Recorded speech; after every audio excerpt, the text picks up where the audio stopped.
For 10 years, I was a stay-at-home wife. By the time I turned 51, I had disappeared, not physically, no, but inside I was invisible, unloved, unwanted, unseen, my husband and I. We hadn't shared a room in 2 years. He barely acknowledged me. I was just there, a shadow in his world. But it wasn't Henry who broke me. It was my son. One day, George, just 10 years old, looked at me and said, "You do nothing all day. You don't understand anything. Just stay out of my business." Those words, they shattered me.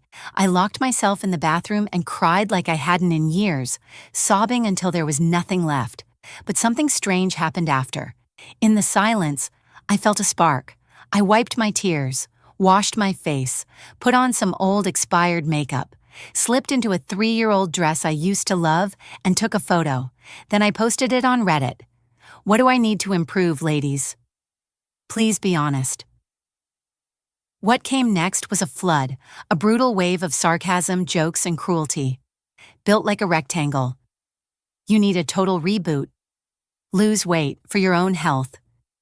It hurt, but they weren't wrong. I had let myself go. Chores were my life. Food had become my comfort. And the worst part, even my own family saw me as useless. Henry gave me just $1,000 a month for groceries. How could I afford to change? Then, among all the mockery, one comment stood out. A woman named Sunny Bunny wrote, "Get a job. Toss those old clothes. Love yourself first. When you learn to value yourself, others will too." That hit me hard, because deep down, I knew she was right. More firm, motivated tone. So I took step 1. I got a job. Actually, 2. Supermarket stalker by day, milk delivery driver by dawn. It wasn't much, but it was a start. The night before my first shift, I told George, "I'm starting work tomorrow. You'll have to eat cereal and walk to school. You're 10 now. It's time to grow up." He looked at me with teary eyes. "Mom, I was just joking. I didn't mean it. Please don't be mad." I smiled gently. "I'm not mad. I just want to be better for both of us." 3 days later, Henry was waiting on the couch, arms crossed, face cold. "Where the hell have you been?" he asked. "You didn't even tell me." I calmly took off my coat. "If you cared, you'd have noticed 3 days ago." He got angrier. "George's teacher called. He's falling behind. What kind of mother are you?" I kept flipping the steak. "I'm exhausted from work. Why don't you help him for once?" He slammed his hand on the table. "Fine, I'm cutting off your allowance." I laughed. Oh no, not the $1,000. "Do you really think that money was worth my free labor? Cooking, cleaning, raising a child, tutoring, all of that, free?" From now on, we split everything. Money, chores, responsibility. I'm not your servant. I'm my own person. And for the first time in years, I felt alive. A month after starting my job, I received my first paycheck. I divided the money into 3 parts. One for savings, one for household expenses, and one just for me. To celebrate, I took George out for pizza. I even bought him a new toy. His face lit up. "Thanks, Mom. You're the best. Did you earn this money yourself?" I smiled and nodded. "Yep, I finally made my own money. And let me tell you, it wasn't easy. Every morning I leave the house at 4 a.m. It's pitch black, freezing cold. And at the supermarket, someone complained about me. They deducted $50 from my paycheck. George's smile faded. "Mommy, you're working so hard, I don't need the toy," he murmured, lowering his head. I ruffled his hair. "Don't worry about money, sweetheart. Just study hard. The better you do in school, the more choices you'll have. You won't have to struggle like I did." I wasn't sure if he truly understood, but after that day, he seemed to grow up, just a little. Later, I treated myself. A new outfit, a fresh bottle of foundation. Nothing fancy. Then I redid my makeup, put on my new clothes, and snapped another photo for Reddit. 1 month into work. Any advice for improvement, ladies? I'm all ears. My post went viral. Again. "Wow, losing weight is like plastic surgery." "You're amazing. I'm a stay-at-home mom too, and I'm inspired." Even Sunny Bunny commented, "Seeing this makes me so happy. Keep going." In just 1 month, 2 jobs, 40 pounds lost. I was still on the heavier side, but I looked better. Felt better. Even Henry started treating me with a bit more respect. Then came my mother-in-law, Lucy. I had just gotten home from work when I heard her voice. "Did your mom buy this for you? So she finally got a job?" Then under her breath, "Better than lying around like a lazy pig." George stood up for me. "Mom works really hard. She bought this for me on purpose." Lucy's smile faltered when she saw me. "Hi, Anna, my dear. Why are you getting home so late?" I answered simply, "I get off work at this time." I turned to George. "Did you finish your homework? Mrs. Susie's assignments need to be done on time." George groaned. Yeah. Grandma, don't leave, okay? I have so much to tell you." Lucy beamed. "Oh, my precious George, don't worry. I'm not going anywhere." After handing George a glass of water, Lucy wandered into the kitchen. She frowned. "Is this all you're making for dinner?" I had made chicken nuggets, tomato soup, and lemon fish, just for her, but she scoffed. "You should make more vegetables than beef. My grandson loves steak." I laughed under my breath. Lucy was never satisfied, but I stayed calm. "I got home late today. I'll make steak on the weekend. You and Daniel can come over then." She folded her arms and went back to the TV. When Henry came home, his face lit up at the sight of Lucy. They greeted warmly. I told Henry, "Check George's homework. If it's done, call him for dinner." He nodded reluctantly. Now that I was working, Henry had to step up with homework, and for the first time. He realized how frustrating it was. I watched silently as father and son battled over worksheets, but Lucy had other ideas. She whispered to Henry, "Let Anna do it. You've had a long day." I almost laughed, and I haven't. Henry deflected, saying, "It's fine. He'll do it. Anna's not good at teaching anyway."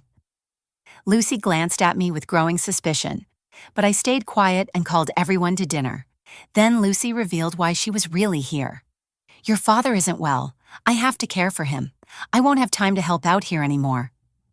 I nearly rolled my eyes. She'd said that when I gave birth to George, too. Truth was, she never helped, not even once. But now she wanted help again. Henry chimed in. "Mom, you've worked so hard for so many years." Lucy sighed.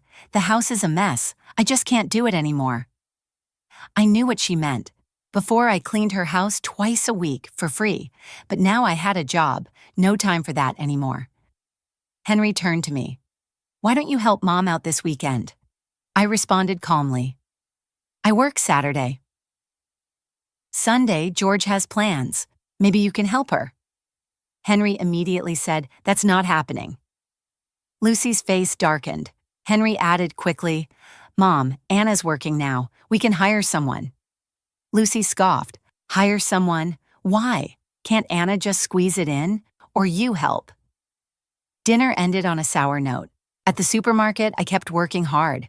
I became close with a woman named Sunny Smith. She was 50, elegant, youthful, full of life. We bonded over fashion and life goals. She inspired me. And when she heard about my struggles, she sympathized deeply. One day she told me, "Anna, I'm leaving this job." I was shocked. Sunny was an accountant managing 3 stores. If she was leaving, there must be a plan. She leaned in and said, "You don't want to be a stock clerk forever, do you? If you're serious about moving up, earn your CIA certification. I'll train you. And if you're ready, I'll recommend you for my job." My heart raced. "Thank you, Sunny. Thank you so much." She smiled. "It's in your hands, but if you don't pass the exam, none of this matters, understand?" I clenched my fists. "I will pass, I promise." Determined to get my Certified Internal Auditor CIA certification, I quit my milk delivery job and dedicated every spare moment to studying. Sunny didn't just encourage me, she mentored me, sharing study techniques, lending me old reference books, and supporting me in ways I never expected. I promised myself that one day I would find a way to repay her. Even Henry and George noticed my dedication. One evening, as I pored over my textbooks, George peered over my shoulder. "Wow, Mom, this stuff looks really hard." I smiled. "How about this? You grab a book too and we study together. Let's have a competition. Whoever scores higher on their next test wins." George's eyes lit up. If I get a higher score on Miss Susie's quiz next week, what's my prize? I thought for a moment. You can pick any toy you want, but if I pass my exam, what do I get? He grinned. We'll give you massages for a whole week. We shook hands, then laughed and hugged. It was one of the rare moments where I felt truly happy. From the corner of the room, Henry muttered coldly, "What an act." I knew he was struggling. He wanted to talk to me but didn't know how. At least he was no longer barking orders at me. I didn't waste my energy responding. My focus was locked on one goal, passing the exam. If I landed Sonny's job, my salary would double, and even if I left this supermarket one day, I'd have real experience and a professional certification. I'd never be trapped again. This was my one chance to turn my life around, and I was going to seize it. 2 months later, I passed the CIA exam. My weight had also dropped from 200 pounds to 175 pounds. I was still chubby, but as the women in my Reddit comments put it, I had officially entered the cute, curvy category. Sunny was thrilled. "You did it. Now that you have your certification, let's get you up to speed on the job." She walked me through everything: bookkeeping, tax filings, payroll systems. It looks complicated, but it's mostly about accuracy and attention to detail. In this field, experience matters more than raw talent. She even showed me how to navigate tax software, manage financial reports, and maintain relationships with banks and tax authorities. Sunny held nothing back. One of our coworkers pulled me aside and whispered, "What's the deal with you and Sunny? Why is she helping you so much?" I had no answer. Whatever the reason, thanks to her, my transition into this role was going smoothly. With Sunny's recommendation, I started handling simple tasks, gradually working my way into more core responsibilities. One day, she took me to the bank for some transactions and personally introduced me to her contacts there. She even told them that I'd soon be the one handling these matters, subtly asking them to take care of me in the future. At that moment, I genuinely wondered if Sunny was some long-lost sister, but logically that was impossible. We looked nothing alike. While Sunny was chatting with the bank manager, I excused myself to use the restroom. Inside, I overheard a soft, feminine voice talking on the phone. "Do you have time for lunch today?" There was a pause, then her tone sharpened slightly. "You never have time for me on weekends, and now you won't even come out for lunch. Be careful, I might just stop talking to you altogether." I flushed the toilet and stepped out. At the mirror, a tall woman with long hair and striking features was touching up her makeup. I recognized her. She was Rossi, a bank employee Sunny had greeted earlier. After finishing our business, Sunny and I decided to grab lunch. Across the street was a high-end restaurant, and Sunny insisted on treating me. I glanced at the menu, $218 per person. I immediately shook my head, but Sunny waved me off. "If you're out with me, you're not paying. Stop arguing and sit down. Let's take that window seat." I was so grateful. It was my first time dining at a place like this. They served black tiger shrimp, cod steak, mussels, a dazzling spread of delicious dishes. As I ate, I made a silent promise. Once my salary increased, I'd bring George here, maybe even Henry, who had recently been less insufferable. Just then, from the table behind us, we heard an argument. "What do you mean, are you breaking up with me?" It was a sharp, irritated female voice. Sunny stifled a giggle. "Isn't that Rossi? She sure didn't waste time finding someone new after her divorce." Then a man's voice responded, a voice that sent a shiver down my spine. "That's not what I meant. I've just been busy. George won't listen to me lately, and his teacher keeps calling. I barely have time for anything." I went completely still. The knife and fork in my hands trembled. The man sitting across from Rossi was my husband, Henry. Rossi's tone softened, turning into a gentle whine.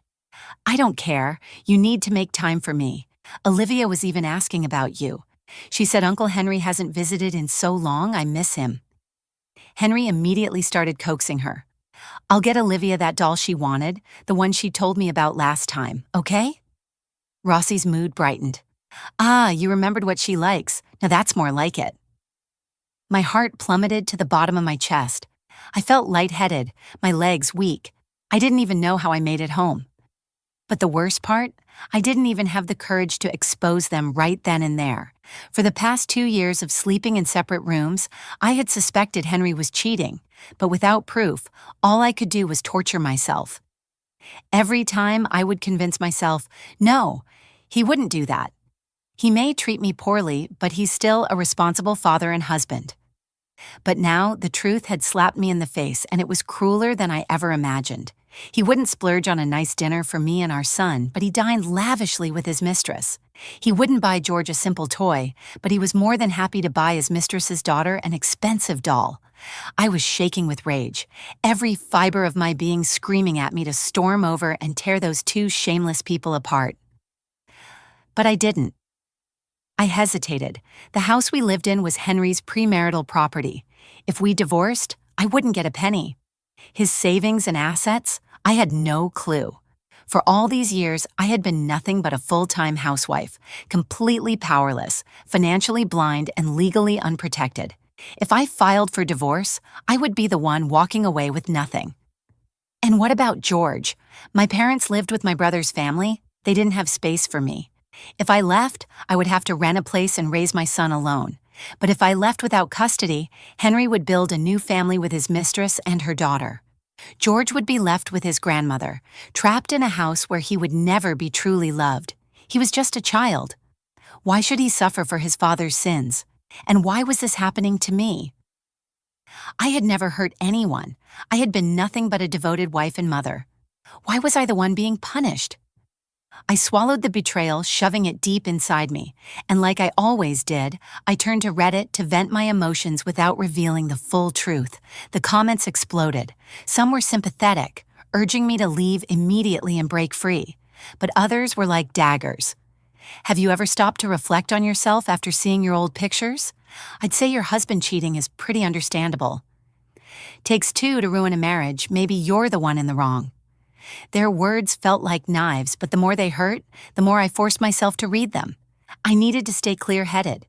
Every word reminded me of my own foolishness, the 10 years I wasted living in denial, letting myself rot away in that miserable marriage. How could I have let myself become this weak?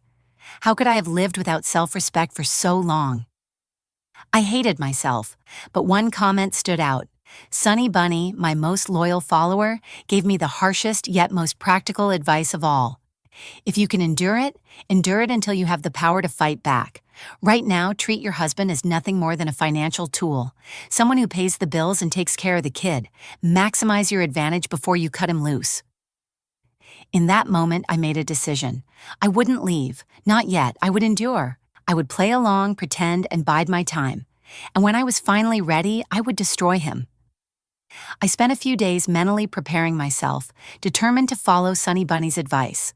Treat this marriage as nothing more than a business partnership, a joint effort to raise our child, and most importantly, milk every last bit of Henry's resources before walking away. Meanwhile, Sunny officially submitted her resignation, and as promised, she recommended me for her position.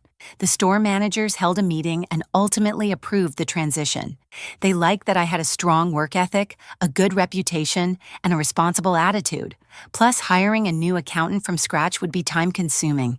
It was much easier to promote someone already trained. So just like that, I went from being a stock clerk to an accountant, a professional career with double the salary. It all felt like a dream. Before leaving, Sunny gave me one last heartfelt piece of advice. Anna, work hard and believe in yourself. You're incredibly capable. You just need confidence. If you keep improving, you'll get promotions, raises, and better opportunities. Keep learning new skills. You never know when you'll need them. I nodded firmly. Sunny, I promise I'll do my best, and I swear one day I'll repay you for everything you've done for me. She smiled. I know you will. I have faith in you. Taking over Sunny's job turned out to be far more challenging than I had imagined. Luckily, she had prepared me well. Without her detailed explanations and step-by-step guidance, I would have made a million mistakes. I dedicated myself to getting every single financial report right, proving my competence to the store managers. Over time, though, I started to miss Sunny. She wasn't as responsive as before. Sometimes days would go by before I'd receive a simple encouraging message, and even when I finally managed to reach her, she'd always say she was busy with something. Her new job seemed just as demanding, leaving me no choice but to wait for her to have a free moment. But outside of work, something unexpected happened. My following was growing rapidly. More and more women in similar situations started reaching out, sharing their struggles, and we supported each other. Everyone watched my transformation in real time, from a 5 feet 1 inch, 200-pound walking cylinder to a 5 feet 1 inch, 120-pound confident woman. My fashion sense and makeup skills improved significantly, and even my photography had taken on a new level of professionalism. Somehow my entire presence changed. My once ordinary appearance now carried a new radiance. After all, I was only 40. A woman's beauty doesn't fade at 40, it just needs to be rediscovered. Then something even more surprising happened. Women on my platform began asking me for fashion advice. "Your coat is styled so well, it gave me some inspiration." "Where did you buy those shoes? I absolutely love them." I sat there staring at the comments, feeling a wave of emotion wash over me. I never imagined that one day people would admire my sense of style. A year ago, I used to stand in front of the mirror crying. Now I was someone women looked up to. George idolized me now. "Mom, my classmates keep asking me if I got a new mom. They don't even recognize you anymore. You're officially the prettiest mom in our class." That was a bit of an exaggeration, but I couldn't help but laugh. One of the other parents, someone I had always gotten along with, even DM'd me privately to ask if I had undergone plastic surgery or liposuction. I couldn't blame them for being suspicious. After all, we were all stay-at-home moms who used to pick up and drop off our kids wearing the same 2 outfits on rotation. Now my entire style, energy, and presence had transformed. If Henry weren't still showing up to pick up George, the school moms would have been convinced we had gotten a divorce. Honestly, that rumor wasn't entirely unfounded, but I didn't care anymore. I had finally realized that the only thing I could truly rely on was my work and my own money. Most of my income went straight into savings. It wasn't enough yet, but when the opportunity arose, my first priority would be buying my own home. My accounting job had become second nature, but I didn't stop there. After work, I threw myself into learning new skills: digital media, photo editing, video production. And surprisingly, my side hustle as a content creator started making even more money than my accounting job. The only downside, it wasn't a stable income, so I made a bold move. I hired an assistant, one of my loyal followers, a former white-collar worker turned stay-at-home mom who had previous experience in social media management. She only had a few hours a day to work, but she was incredibly professional and turned my accounts into a well-oiled machine. Every payday, she would tell me how much happier she felt now that she had her own income. "I finally feel like I have a voice at home," she once said, beaming. Hearing that, I couldn't help but think if it weren't for Sunny, I'd still be drowning in misery. We women had to help each other, but I didn't stop there. I was constantly pushing myself, enrolling in online courses and learning new skills. I barely had time to breathe. If I could have 48 hours in a day, it still wouldn't be enough. And when I thought about how I had wasted the last 10 years, God, I wanted to go back in time and slap some sense into my past self. If I had woken up earlier, I would have already built my own savings and wouldn't have to strategize my escape now. That evening, Lucy came over again. The moment she saw the table full of pizza, her face twisted with disapproval. "Why aren't you cooking dinner? George can't keep eating this junk," she complained, but that didn't stop her from grabbing a slice and eating just as much as everyone else. I didn't even bother responding. My time was precious. Why the hell should I waste it cooking and scrubbing dishes every single night if I could pay for convenience and make my life easier? I absolutely would. And honestly, if it weren't for the sake of avoiding drama, I would have flat out asked her, "If you're so concerned about home-cooked meals, why don't you cook?" But before I could say anything, George spoke up. "Grandma, I asked Mom to buy pizza. Isn't it delicious?" Lucy scoffed, rolling her eyes. "Oh, sure, your mom buys you everything, but when your dad gets you something, you never brag about it, do you?" George paused, thinking seriously. Then, in the most innocent voice, he said, "Well, Dad never buys me anything, so I can't exactly lie about it, can I?" Lucy's face darkened. She shot him a sharp glare. "You ungrateful child!" But George just grinned. "Just telling the truth. Of course, Henry's heart was never with us. His love, his attention, his money, they all belonged to Rossi and Olivia now. The only reason he even bothered with George was to keep up appearances. He was barely an effort at this point. I didn't bother arguing with Lucy. I had too much on my plate. But just as George finished his sentence, the front door opened. Henry had come home, and in his hands, a gift. A toy train set for George. I glanced at the box. It was probably worth $50, a rare display of generosity. Lucy immediately jumped up, beaming. "Your dad loves you the most. Now tell me, isn't your father the best?" I couldn't stomach watching them put on this disgusting act. Without a word, I got up and excused myself. "I have work to do." Then I locked myself in my room. Just as I shut the door, I heard Lucy whisper, "Does she really make that much money? How much is she earning a month?" Henry shushed her, muttering something low. Then came Lucy's gasp of disbelief. "No way. That much? You better make sure she doesn't waste it all. You need to get some of that money from her." I let out a silent laugh. I knew exactly what those two were scheming. Before she left, Lucy gathered up all the leftovers, smiling at me for the first time in years. "Anna, my dear, no need to see me out. You're so busy. Go back to work." I almost laughed out loud. In all the years I had been married, I had never seen Lucy act this friendly toward me. That night, after George fell asleep, I finished up my work and got into bed. I had just turned off the lights when suddenly the door creaked open. Henry. He slipped into bed beside me, whispering in my ear, "Are you asleep? Come on, I know you're awake." Every hair on my body stood on end. I shoved him away, immediately switching on the lamp. "I'm tired, I need to sleep." Henry chuckled, inching closer. "Keep it down, don't wake George." I took a deep breath, my fists clenched. "Go back to your own room." Henry hesitated, then sighed dramatically. "Anna, stop being mad. It's been long enough. We should make up, don't you think? Look, I'm here with sincerity." I said go back to your room. He blinked, confused, as if my firm rejection didn't make sense to him. Then suddenly his voice softened, turning into a sickly sweet, coaxing tone. "Come on, baby, don't be like this. I'm apologizing, okay? George is older now. We should take this chance and have a second baby." Second baby.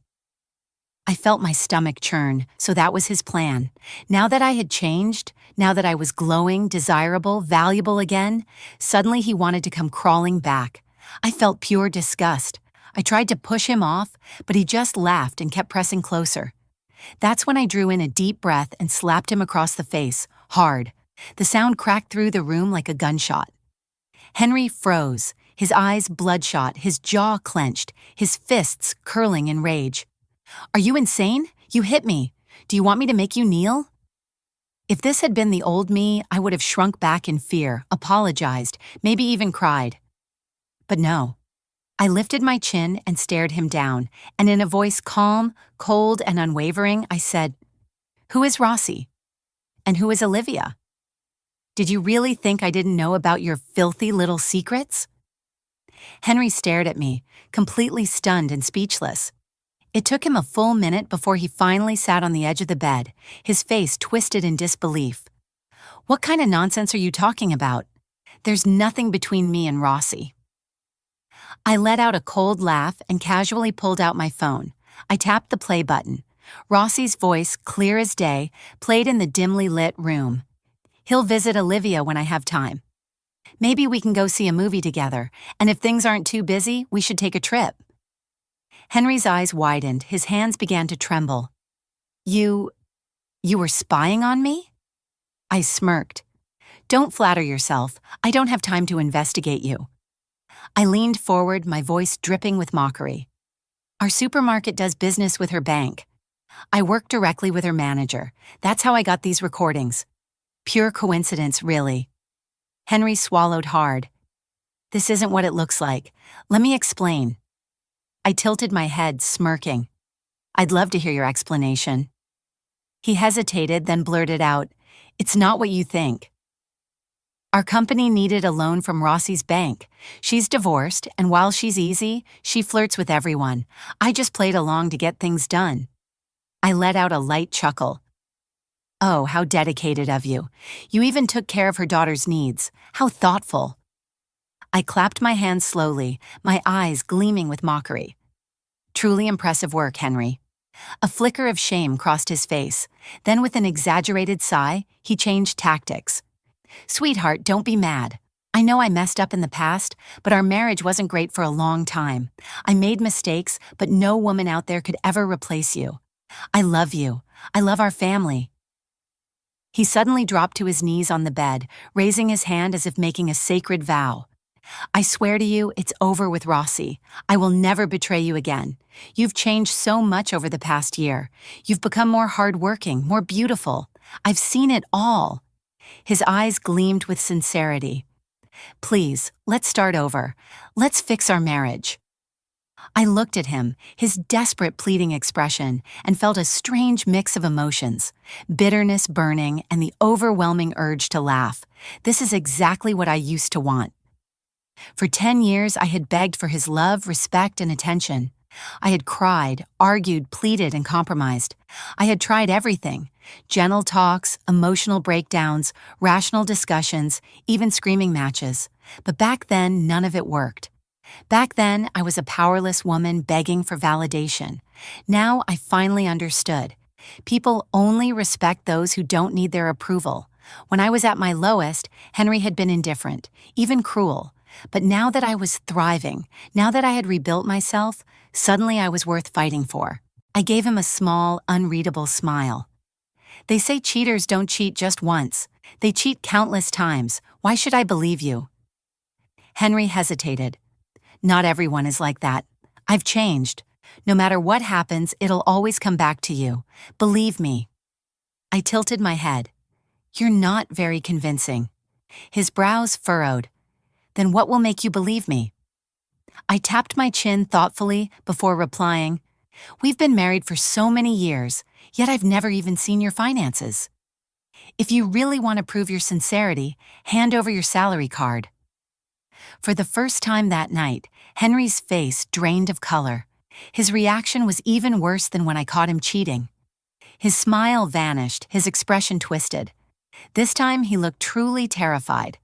Henry's face twisted as he forced out a response. You haven't managed money for years. How can I trust you with it now? I let out a sharp, mocking laugh. Are you serious? I'm an accountant now, Henry. I handle the finances for 3 major supermarket chains. Do you even know how much money flows through in a single day? Trust me, I can manage a little household budget just fine. Henry's jaw clenched. He bit his lip, then tried to change the subject. I never asked you for money, but now you're demanding mine.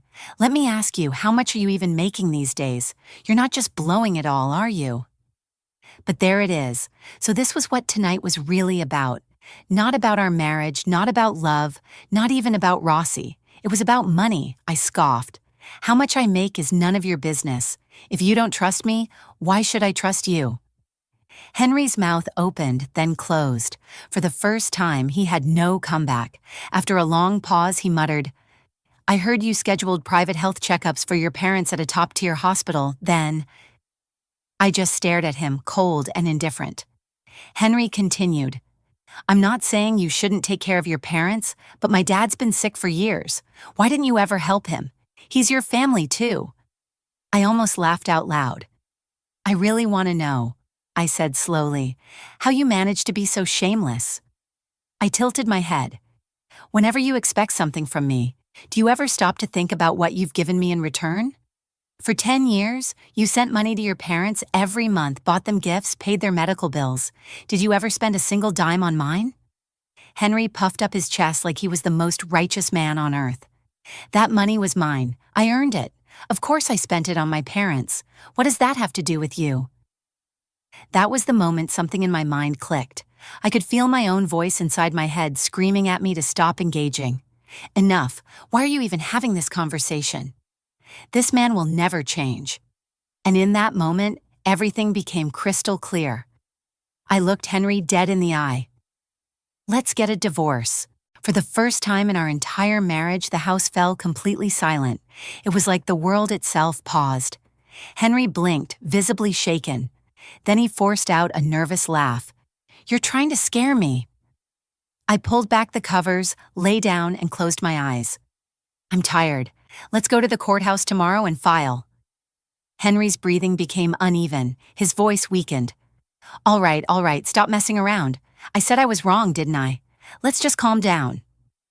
I turned onto my side, my tone flat and motionless. "Tomorrow afternoon works for me. It won't take long." I heard him exhale sharply, his breath ragged.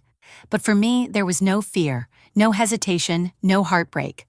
All I felt was relief. So this was what it felt like to finally be free. Henry must have sensed it too. That's when he panicked. "Listen, how about this? We'll give you $4,000 a month, but I want full transparency. Every month you have to show me a detailed breakdown of where the money goes. That's fair, right?" I nearly burst out laughing. He really thought this was some kind of compromise. I sat up and stared at him like he was an idiot. "Are you seriously trying to negotiate right now?" Henry stiffened. "What do you mean?" I folded my arms. "I'm an accountant, Henry. I don't work for free. If you want me to do bookkeeping, you'll have to pay me a consulting fee." His expression darkened. "That's not what I meant." I cut him off. "If you really want to prove your sincerity, hand over your salary card. Add my name to the house deed. Otherwise, don't waste my time." The color drained from his face. This time, his reaction was even worse than when I exposed his affair. He looked like a dog with its tail caught in a trap, panicked, furious, and desperate. His voice turned hoarse, full of rage and disbelief. "Are you insane? You think I'm just going to hand everything over to you? What kind of scam is this?" I simply rolled over, pulling the covers over me. "You're the one begging me to stay, remember? Think about it and get back to me." I wasn't worried because deep down I already knew the answer. Henry would never agree to my terms, and that meant I was finally free to walk away. Freedom and new beginnings. The next day at noon, I called Henry to meet me at the courthouse. His phone kept going to voicemail. I sighed. Coward. I wasn't going to waste my time chasing him down. Instead, I sat down and reviewed my finances. I still didn't have enough for a down payment on a house, but it wasn't a problem. So I took the next best step. I rented a small apartment near my workplace. It was simple, clean, and mine. That evening, I picked up George from school and took him out for dinner. As we ate, I carefully broached the subject. "George, sweetheart, I need to talk to you about something. Your dad and we've decided to separate. But listen to me, both of us love you so much. You'll always have a home with either one of us, do you understand?" Tears immediately welled up in his eyes. Then, in a broken sob, he cried, "No, Mom, please. We'll be good. I won't ask for toys anymore. I'll listen to you. Just please don't get divorced." His small shoulders shook, his little body hiccuping from crying too hard. Then he choked out something that crushed me. "My classmate said that after a divorce, no one will take care of me. No one will love me anymore." I reached across the table, cupping his face gently. "Sweetheart, listen to me. Divorce isn't just an ending, it's also a new beginning. And sometimes new beginnings can be really, really good. I promise you, I will take care of you. I will love you more than ever. You don't have to be scared." George's tear-filled eyes searched mine. "Really?" I smiled and nodded firmly. "Really?" He sniffled. "Then I want to stay with you, Mom." That was all I needed to hear. That night, I packed up our things and left.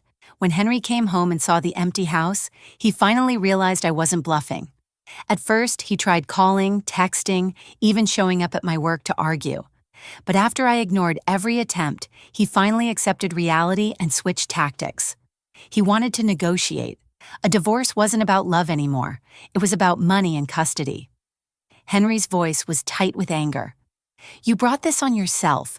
Let me make something clear. You're not getting a dime. The house is mine. I don't have savings. If you want a divorce, you leave with nothing. I supported you for years, and that's more than enough." I almost laughed. I had already guessed he'd hid his assets, probably transferred them to his parents' accounts to avoid splitting anything with me. But honestly, I didn't care. I could make my own money now. So I simply shrugged. "Fine, no problem." Henry's smug expression faltered. He had been waiting for me to argue, maybe even beg. But when I didn't react, he became visibly unsettled. Then his voice sharpened. "But George, you're not taking him. He's my son." I raised an eyebrow. "Are you sure?" I leaned forward slightly, my voice silky smooth. "That's fine. I was planning to remarry anyway, and honestly, having a kid might make things inconvenient for my future husband. If you want custody, let you have him. Good luck to you and Rossi." Henry froze, his whole body stiffened as if the gears in his brain had jammed. He knew exactly what I was implying. His mother was selfish. Rossi had her own child to prioritize. If George stayed with them, he would be nothing more than an afterthought. His own father hadn't cared about him. Why would Rossi care about George? I tilted my head, twisting the knife deeper. "Oh, by the way, how old is Rossi's daughter again? Just about George's age, right? How sweet. You've got yourself a ready-made family. 1 boy, 1 girl. Congratulations."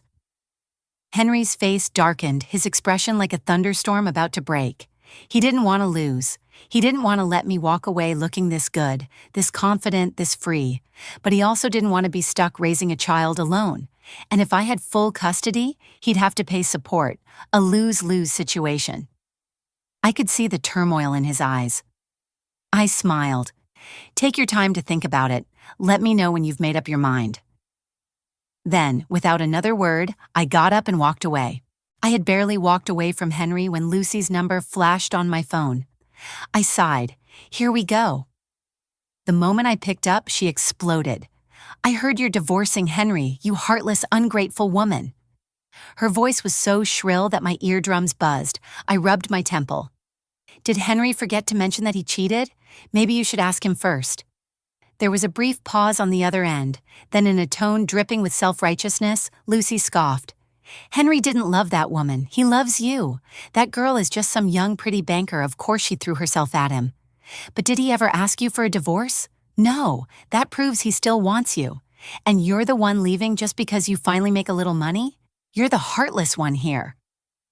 I nearly choked on air. I had always known Lucy's worldview was twisted, but this was a whole new level of insanity. She wasn't done. "Listen to me, if you want a divorce, fine. But you better pay us back for all the money we wasted on you. Every meal you ate, every dime my son spent on you, give it all back. Do you think my son raised you for 10 years for free, you ungrateful woman?" I had enough. I took a deep breath, then shouted into the phone, "If you're suffering from a mental illness, go see a doctor. Stop calling me. I never want to see you again." And with that, I hung up. I refused to let that toxic woman take up another second of my life. After dealing with all this chaos, I needed to talk to Sunny. I checked the time. It was lunch break. So I dialed her number. But when the call connected, the voice on the other end wasn't hers. "Oh, who is this?" It was a man, his voice deep and calm. I hesitated. "This is Anna. I'm looking for Sunny." "Who are you?" There was a brief silence, then in a solemn tone he said, "So you're Anna." "I see." When I arrived at the hospital, Sunny was still asleep. Her husband greeted me at the door, looking exhausted but polite. She had cervical cancer surgery a while ago. Her recovery hasn't been great, so she had to be hospitalized again. His voice trailed off, as if there was more he wanted to say, but in the end, all he said was, "She talks about you often. I think she'd like to see you." I sat beside Sunny's hospital bed, my chest tight as I looked at her. She had always been so radiant, always with perfect makeup, always so full of life, but now she looked frail, pale, smaller than I remembered. The sight of her like this nearly broke me. When she finally woke up, her eyes crinkled with joy the moment she saw me. "Anna," she whispered, "I'm so happy to see you. I didn't think I'd get the chance to see you again. How have you been?" I forced a smile, swallowing the lump in my throat. "My life is a mess, Sunny. It's not worth talking about." I lowered my gaze. "The only thing that matters is you. Why didn't you tell me?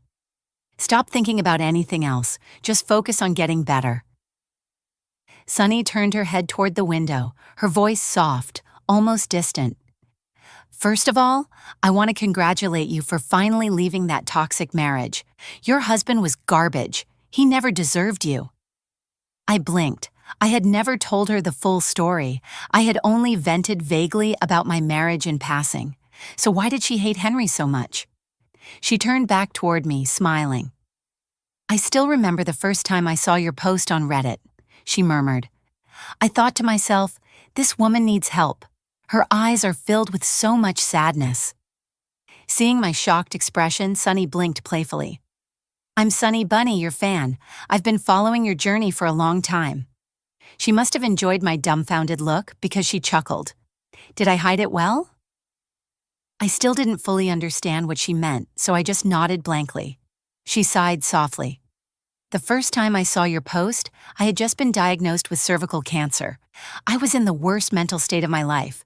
If it had been the old me, I probably would have been disgusted and scolded you for being so self-destructive, for letting yourself go like that. She paused, her voice quiet. But instead, when I saw your photos, I just felt heartbroken. Sunny gazed at the window, her eyes lost in memory. Then when I met you in person, I did realize life is never easy for women. My mother was a stay-at-home wife, and she always warned me, a woman must have her own career. Relying on others will only bring suffering. So I worked like crazy. I threw everything into my job. I had to be successful. She gently squeezed my hand. Did you know, aside from my full-time job, I also had several side contracts handling tax filings for small businesses? I worked day and night. A single tear slipped down her cheek. I made money, but I destroyed my health. Mike begged me to quit and focus on recovering, but I ignored him until it was too late. Hearing that, I couldn't hold back my own tears. A woman who doesn't work becomes worthless in the eyes of society, stepped on by everyone. A woman who works too hard destroys herself, only to end up empty-handed. No matter what, we always lose. I gripped Sunny's frail hand, my voice choked with emotion. Forget everything else, just rest. You're my sister now, and I'll take care of you. She reached out and gently touched my face. You have a good heart, Anna. That's why I wanted to be your friend. After visiting Sunny, I made my final decision. I gave up custody of George. When Henry heard my choice, his first reaction was to mock me. You must have a new man already, and here you were accusing me of cheating. Turns out you were the one sneaking around first. I barely reacted. I don't have time for this. I decided. Henry's face darkened. Fine, but you'd better pay child support. And from now on, George will call Rossi Mom. You'll regret this. A sharp pain stabbed through my heart, but my face remained calm, unreadable. Do whatever you want. George and I have nothing to do with each other anymore. That threw him off. He fell silent, his expression shifting. After a minute, he muttered, People always say women are colder than men. I get it now. You really don't care anymore, do you? I met his gaze, unflinching. Thought I made that clear. Henry's eyes turned red-rimmed, his voice suddenly hoarse. Believe it or not, I never really loved Rossi. It was just a game, a work connection. If it weren't for business, I would have ended it ages ago. I wasn't the best husband, I know that, but I never abandoned you. Do you know what people say about me? They say I was a responsible husband and father. He exhaled sharply, his voice growing more frustrated. I watched you change this past year. I was happy for you, I really was. But I never thought you'd change this much. You didn't just change your looks, you changed your entire heart. For a brief moment, something in me stirred. Because deep down, I knew Henry wasn't evil. He wasn't even the worst kind of man. He was simply selfish, too selfish to truly love anyone but himself. And because of that, I knew I could never go back. We were like two lines that had intersected once, only to drift further and further apart. There was no point in looking back now. After my divorce from Henry, I walked away with nothing except for my own savings. George stayed with Henry, and I agreed to pay $1,000 a month in child support. A part of me needed time to save up before buying a house. I didn't want George to live in a tiny rental with me and feel like his life had fallen apart. But more importantly, I had something else to do first. With no husband, no child, and no distractions, I devoted myself to work and to Sunny. Every day after work, I went straight to the hospital. I helped her wash up, I fed her meals, I chatted with her, told her jokes, and kept her company. The hospital staff assumed I was her sister. They constantly praised me for my dedication. Sunny tried to protest 100 times. "Anna, you don't have to come every day. Take care of yourself first." But I refused to listen. "Too late. I'm already divorced. I have nowhere else to go. If you ignore me, it'll be even more pitiful." Sunny sighed, but after a while, she stopped arguing and started looking a little brighter each day. I knew her slow recovery wasn't just physical. It was the fear, the anxiety of losing control after being so independent for years. So I reassured her. I showed her my earnings from both my accounting job and my media business. "Don't worry," I told her. "Even if you ever run out of money, I can take care of you." At first, Mike, her husband, was wary of me. He suspected I was after her money, that I had an ulterior motive. But over time, as he saw how genuinely I cared, he let his guard down and became deeply grateful to me. One day, I said to Sunny, "Let's go to the hospital garden for some fresh air." Sunny sighed. "It's too cold. I don't feel like going." I smiled. "I'll wrap you up in a thick blanket. You won't be cold at all. Maybe even take a few steps just to stretch." She still looked unenthusiastic, so I pulled out my secret weapon. I held up my phone. "My media business is officially a real company. I've hired 3 people already. It's turning into a proper team." That got her attention. I kept going. And guess what? I've made so many online friends, and they all know about my amazing sister. They're dying to meet you.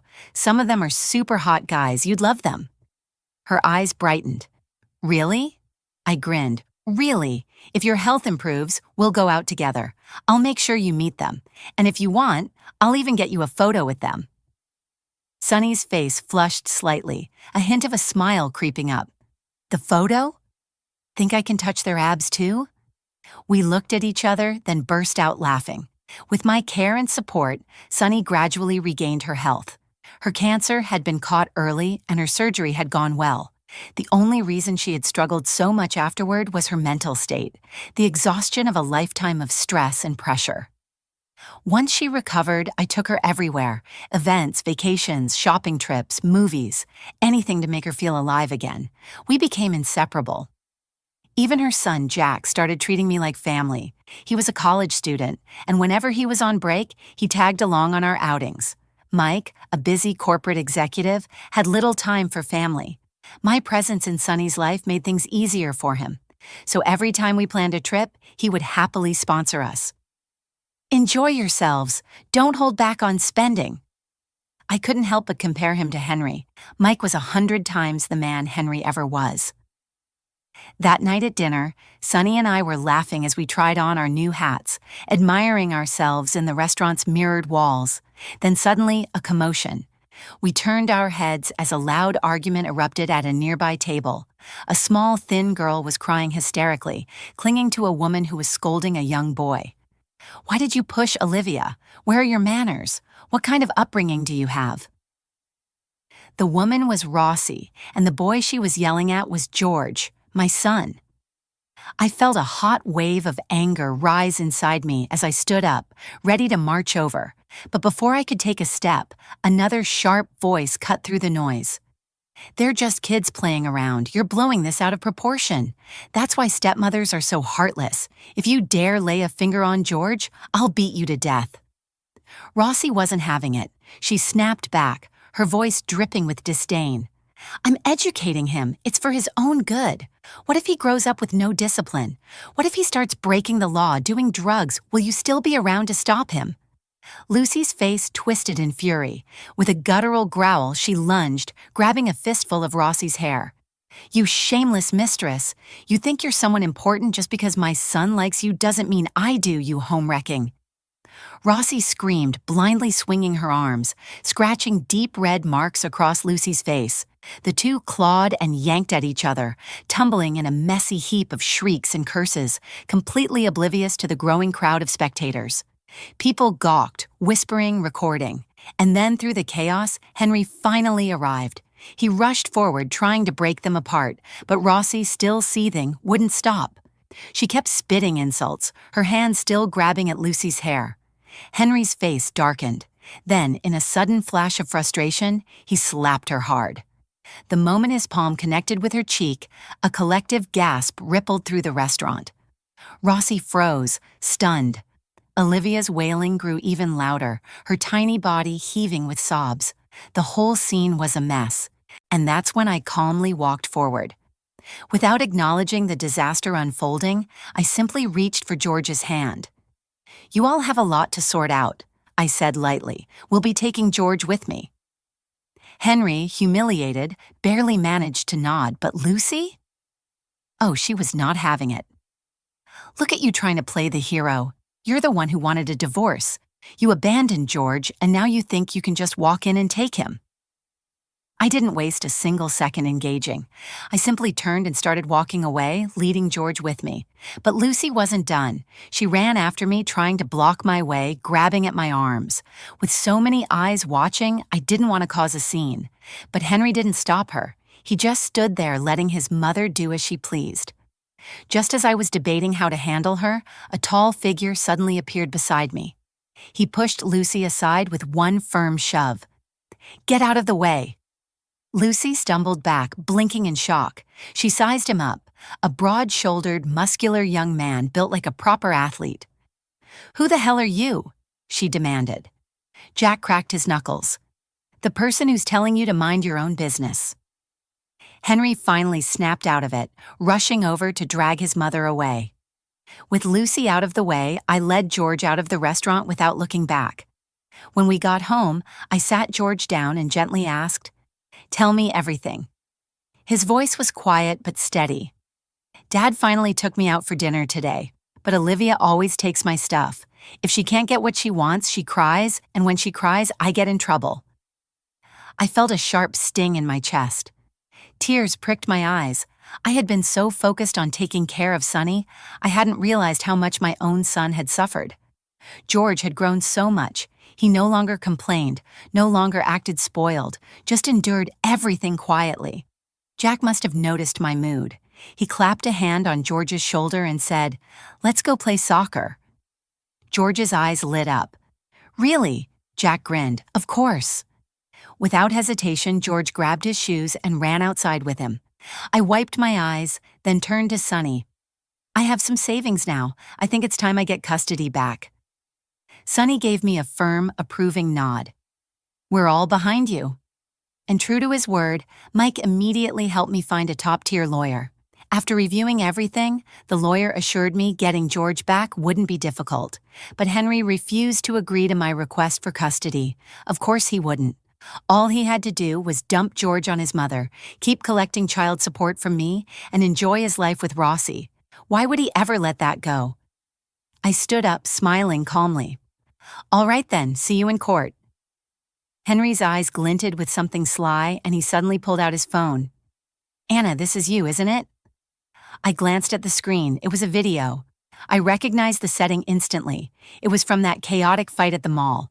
Apparently, someone had recorded the whole incident and posted it online, and in the comment section, someone had recognized me.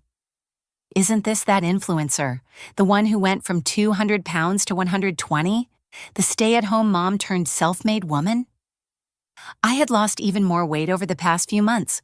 Between working full-time, managing my business, and caring for Sonny, I barely had time to eat. But mentally, I had never been stronger. Henry, however, looked triumphant, like he had finally caught me in a lie. "Well, you really hid this well, huh?" he sneered. And here I was, feeling guilty about the divorce. Meanwhile, you were playing me for a fool. "You must be making a fortune now. And when we divorced, you had the audacity to pretend you were broke." Henry's greed was bottomless. Every time I saw him, I thought I had hit rock bottom, only for him to prove that there was always a new low. I folded my arms, my voice dripping with sarcasm. "You're unbelievable. You never once cared how hard I worked. You never once asked how I was holding up. And now you think you have a right to my money?" Henry straightened his shirt cuffs, looking utterly relaxed. "Fine. You want to take George? Keep dreaming.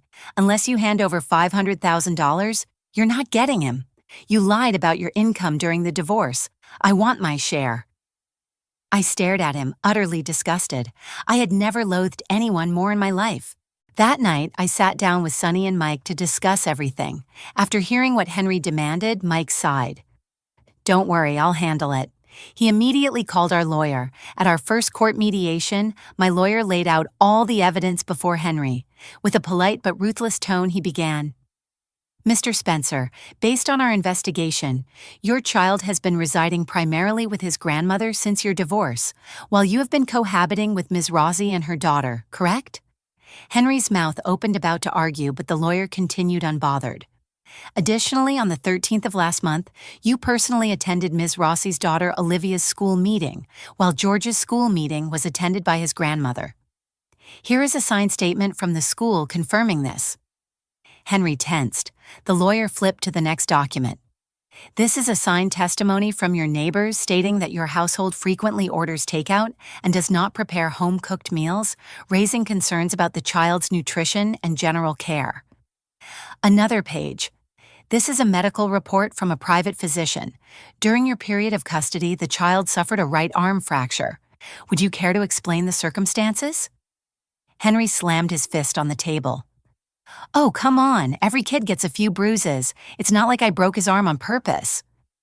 The lawyer remained calm, his professional smile unwavering. "We believe this incident highlights your lack of attentiveness as a guardian. Could you please outline your educational plan for the child? Additionally, could you confirm your ability to provide a stable environment that guarantees his well-being?" He gestured to the final document. Meanwhile, my client, Ms. Anna Spencer, holds a stable career, runs a successful business, and has recently purchased a home. She is fully capable of providing a superior standard of living for the child. Henry's face turned pale. He had thought he was the one holding all the cards. The mediation failed, but it didn't matter. Henry had been completely cornered, sweating under the lawyer's relentless questioning. The reality was undeniable. I had the upper hand in every way. I had financial stability. I had a solid support system. I had legal backing, and most importantly, I had Sonny and Mike's full support. Henry saw the confidence in my eyes and knew he was losing. So like the petulant child he was, he switched tactics. He started harassing me nonstop, spamming my social media with hateful comments, posting lies, and ranting publicly, demanding that George testify in court to say who was the better parent. It was pathetic, but to me, it was a sign that he was completely out of options. So I seized the moment. I took our entire story, every ugly detail, and shared it online. It had always been part of my journey, part of my transformation story. But now it had become a full-blown drama. And the plot twist. I had recorded our last conversation. The moment Henry had named his price for our son, I had kept the proof. I uploaded the audio clip with a simple caption. "This is what my ex-husband thinks of our child." The clip played, "You want to take George? Dream on. Unless you give me $500,000. You hid your income during the divorce. I want my cut." The internet exploded. People were outraged. "This man doesn't love his kid. He's using him as a bargaining chip. How disgusting can he be? I hope one day he realizes what he's done." Henry had officially become public enemy number one, and me? My platform grew bigger than ever. I found a new community, women who had endured the same struggles, women who now stood beside me. If Henry hadn't been so greedy, I might have left things alone, but he had pushed too far. Now he and Lucy couldn't even step outside without being whispered about. Neighbors pointed at them, muttering under their breath. And Rossi? The moment she saw how bad things had gotten, she packed up and left, taking Olivia with her. Henry finally panicked.